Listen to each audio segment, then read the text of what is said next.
Good afternoon to all my awesome friends and family.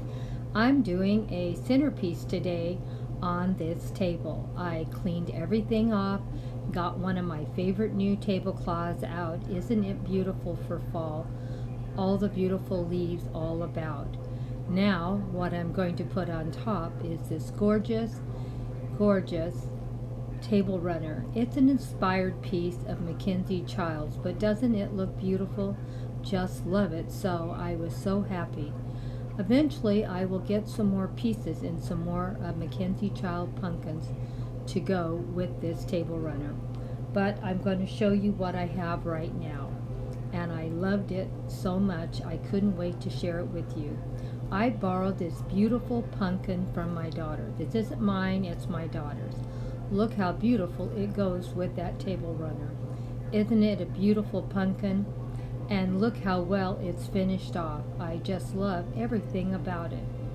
It is just so well put together and so beautiful. I love all the colors that run through it to go with everything you can put with this Mackenzie Childs items.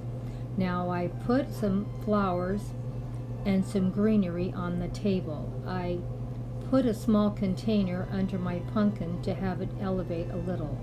I added a beautiful flowers behind it and my Mackenzie Child herb pots. I think it's looking better already. What do you think? I, of course, love to add a lot. You know how I am. The bigger the better. Then I added some more yellow sunflowers, thinking it would even be nicer, and I think it does. But you let me know what you think. You know, Grandma, she can't leave anything alone. She just keeps adding and adding and adding. Now we have two more Mackenzie Child smaller pumpkins. Are they not the cutest things? I love them. And I can't wait to see what else we can put with this. What should we do next? Oh yes, Grandma has those beautiful candles. Those look so pretty, don't they? I'm getting happier every time I turn around, every time I add something else. What do you think? I think it needs one more thing. That's what it needed. One more beautiful flower right in front of the pumpkin, just to bring out a little more color. Now I think it's perfect. What do you think? Leave me a comment what you thought. Now let's do a little bit of a slideshow.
you.